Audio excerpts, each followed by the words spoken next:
The PSP soft modding guide tutorial from last year went over very well, so here's another soft modding guide for you guys. This time we'll be modding the Nintendo Wii. The procedure is relatively simple and easy compared to other consoles, and when we're done, you'll be able to play Wii and GameCube games off of a hard drive or USB stick, as well as run other homebrew software if you want to. Keep in mind that there is a chance of breaking the system if there's an interruption of power, but that's always a risk when modding stuff. First, let's go over the things you're going to need. Obviously, you're going to need a Wii, but it has to look like one of these. The Wii Mini, despite how cool it looks, isn't going to work. The original Wii has two different variants. One has GameCube compatibility, while, for example, this black one here doesn't. The non-backwards compatible Wiis are still moddable. You just have to live without GameCube compatibility, that's all. Also, make sure you're running the latest software, which is 4.3. You'll also need an SD card. Some guides say 1 or 2 gigabytes, but I suggest a 2 gigabyte card just in case.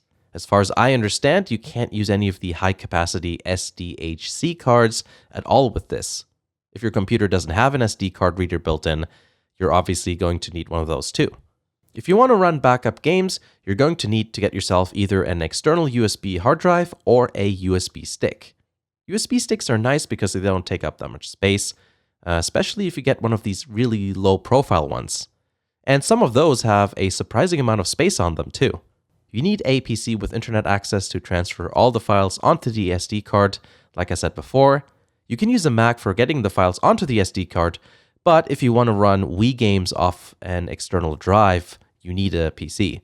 There's software that we're going to have to run that doesn't work on Macs. First thing we need to do is prepare the SD card. Connect it to the PC, go to My Computer, or this PC, or whatever the hell Windows 10 calls it now. Right-click on your SD card and go to Format. You want to make sure to format it to FAT32. Keep allocation size as default, and you can leave Quick Format checked. Obviously, any data that's on the card now will be erased, so back that up if you need to. Now we can start the actual process of getting the Wii modded. We need to download something called Letterbomb, which can be found at please.hackme.com, which is like the best URL ever. As you can see, we need a bit of info from the console first, because it's a customized exploit. My TV looks like it's sitting in a jungle for some reason. On the Wii, go to the settings, and take note of the letter that follows the version number. In this case, it's U. The letter represents whatever region the console's from, so in this case, U means Canada. While you're in the settings, go to Internet and console information to see the MAC address, which we need too. Put all that info into the website, make sure the checkbox is checked, and click Cut the Red Wire to download your customized exploit. Open the zip file and extract its content onto the SD card. Should look like this. Throw the SD card into the Wii and click on the envelope on the lower right-hand corner. Now you need to go back a day and you'll see a suspicious red letter which you want to click on. A menu will load up, which you can navigate with the Wiimote. So just install BootMe as iOS.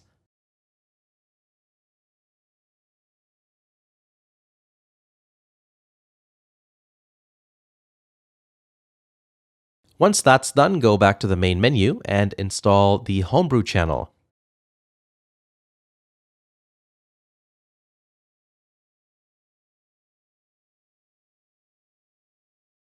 There's nothing in the Homebrew channel yet, but if you go back to the main system menu, you'll see that the channel's there.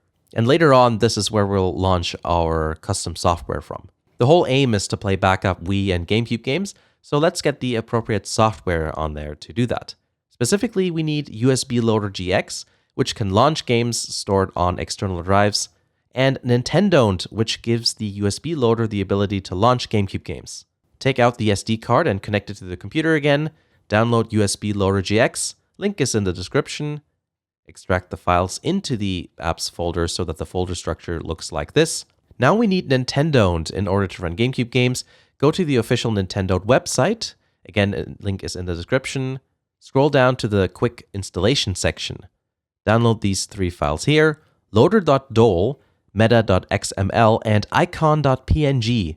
If one of these files opens in the browser rather than starting a download, you can always right-click and save as. Now you need to make a Nintendo folder in the apps folder of the SD card. Put the 3 files in there that you just downloaded, and rename loader.dol to boot.dol. That's all the software we need. Eject the SD card and throw it back into the Wii. The games need to be stored somewhere, so let's prepare our external hard drive. We need to format it to FAT32 in order for the Wii to be able to recognize it. If your chosen storage device is under 32 gigabytes, you can just use the Windows format tool in the same way as with the SD card. I'm going to be using a 750 gigabyte hard drive, so I can't use the Windows formatting tool. Instead, I use the verbatim Smart Disk FAT32 tool.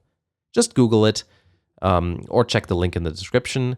You don't even need to install it, just extract it wherever you want, start the program, select your drive, and format the thing.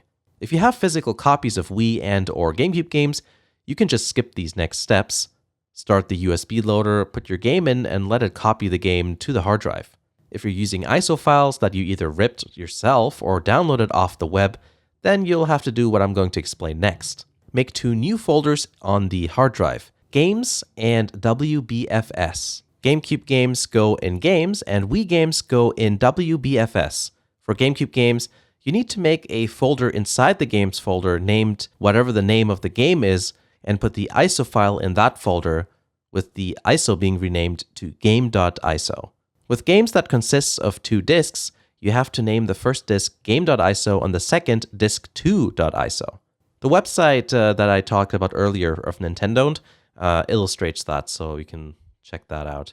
Wii games require a bit of a different process. You need to get a program called Wii Backup Manager.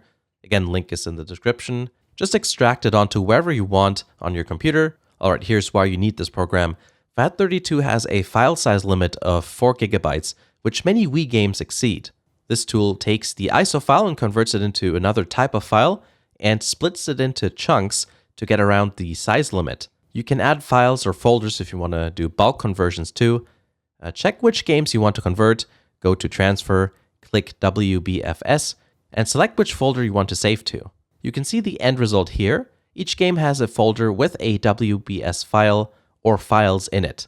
If you didn't save it to the hard drive straight away, throw the games into the WBFS folder and you're good to go. Also, when connecting the hard drive, make sure to use this USB port here. That's the default port USB loader uses. You can change that in the settings, but might as well get it right the first time. Here we are, the SD card is in the console and the drive is connected as well. Let's go to the Homebrew channel. You'll see USB loader, as well as some other things. You can ignore those, I played around with a few things. You should see your games straight away, but if not, go through the settings and make sure everything's pointing to the correct directories, and that Nintendo is the default GameCube loader. Like I mentioned before, if you have physical copies, you can install them at this point. Hit the little plus icon and it'll copy the disk's content onto the hard drive. And a cool thing to note is that when you're playing GameCube games, you don't have to use a real memory card. Nintendo creates a virtual one. If you want to use a real memory card, you can also disable memory card emulation in the Nintendo settings. Hopefully everything worked out for you. If you have any problems, make sure to go through the video again. There might be something you've missed. This is definitely not a be-all and end-all guide to modding. We haven't even talked about WADs at all. Basically, with those, you use a WAD manager to install WAD files, and usually they end up as channels, so you don't have to go into the Homebrew channel to launch all the Homebrew applications. But that's something best left for perhaps another video. I think running games off an external drive is what most people want to do anyway, and it's a decent introduction to the whole modding thing. Now, normally I don't like to say things like this, but if you found the video helpful, please hit the like button or even subscribe if you haven't yet. Apparently saying stuff like this helps even though it's the end of the video, and most people aren't watching anymore anyways. If you like what I do, please check out the channel's Patreon page. There are a few people who think I'm worthy of supporting, which is beyond generous.